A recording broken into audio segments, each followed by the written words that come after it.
नमस्कार दोस्तों, स्वागत है आप सभी का एक बार फिर से हमारे YouTube चैनल स्टडी हाइक में। दोस्तों, आज हम इस वीडियो में बात करेंगे भारतीय इतिहास के बहुत ही महत्वपूर्ण टॉपिक मराठाओं के बारे में। यानी कि जो मराठा थे उसके कुछ महत्वपूर्ण तथ्यों के बारे में इसमें बताएंगे और उन्होंने किन किन क्षेत्रों पर जो है अपना शासन किया उसके बारे में इस वीडियो में चर्चा करेंगे और उनसे संबंधित महत्वपूर्ण जानकारी के बारे में।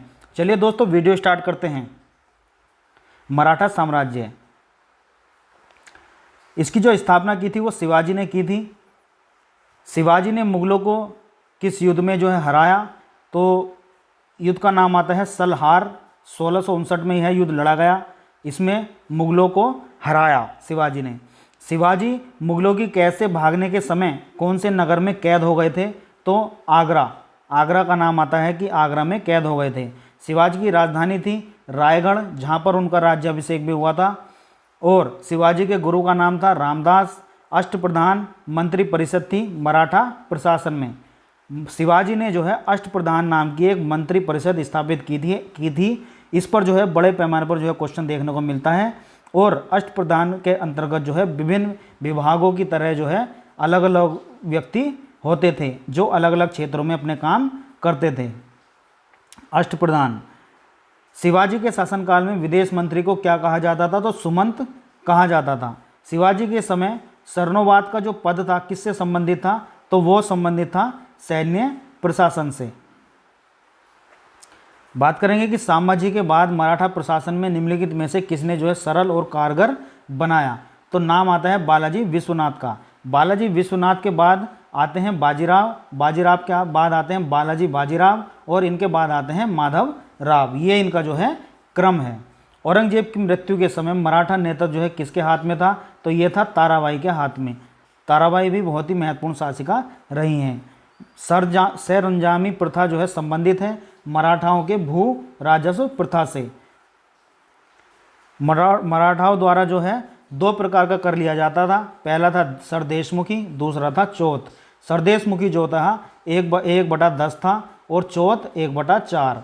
ये चौथ जो था ये मुगलों पर जो है लगाया जाता था। यानी कि जो मुगल शासन के अंतर्गत जो क्षेत्र आते थे तो मराठा जो उन पर उनको डरा धमकाकर कर लगाया करते थे उन पर, तो 1/4 उनसे लिया जाता था।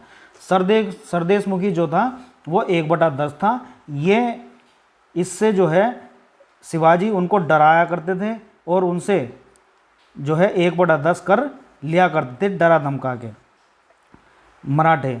किस इतिहासकार ने पानीपत की तीसरी लड़ाई को जो है स्वयं अपनी आंखों से देखा, तो उनका नाम आता है काशीराज पंडित। बड़े पैमाने पर क्वेश्चन ये पूछा जाता है।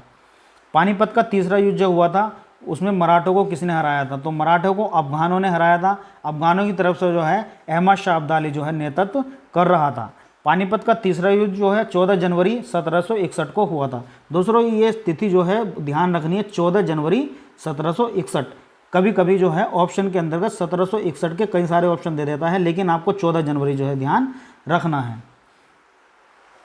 बात करेंगे कि मौर्य लिपि का जो प्रयोग है वो किसके विलेखों में किया जाता था, तो मराठों के लेखों में मौर्य लिपि का प्रयोग किया जाता था। कुछ बात करेंगे महत्वपूर्ण युद्ध के बारे में जो कि इनके द्वारा लड़े गए।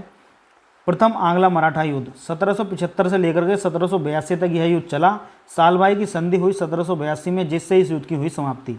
द्वितीय आंग्ला मराठा युद्ध हुआ था 1803 से लेकर के 1805 तक यह युद्ध चला। और तृतीय आंग्ला मराठा युद्ध हुआ था 1817 से 1818 ईस्वी तक जो है यह चला। तीन जो है महत्वपूर्ण युद्ध मराठों के द्वारा लड़े गए, अंग्रेजों को और मराठों के बीच में।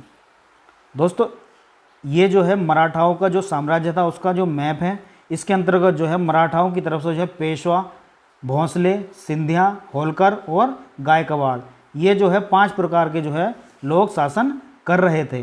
तो इसमें जो है दिखाया गया है, जैसे कि पेशवा का जो प्रभाव क्षेत्र है, तो पेशवा का प्रभाव क्षेत्र इसमें बताया गया है, ये है, ये पेशवाओं का जो है प्रभाव क्षेत्र है इतना।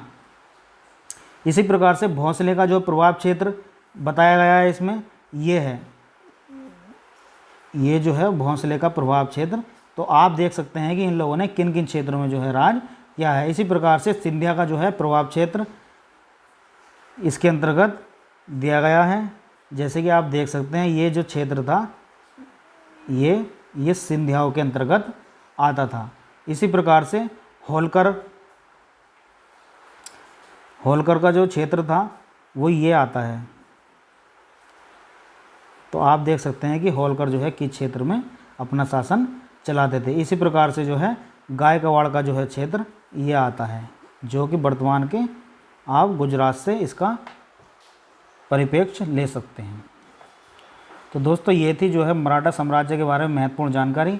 इससे अगले वीडियो में हम इसके महत्वपूर्ण क्वेश्चनों के बारे में बात करेंगे, जो कि आपके एग्ज़ाम की दृष्टि से बहुत ही महत्वपूर्ण होंगे। चलिए दोस्तों, मिलते हैं नेक्स्ट वीडियो में। नमस्कार।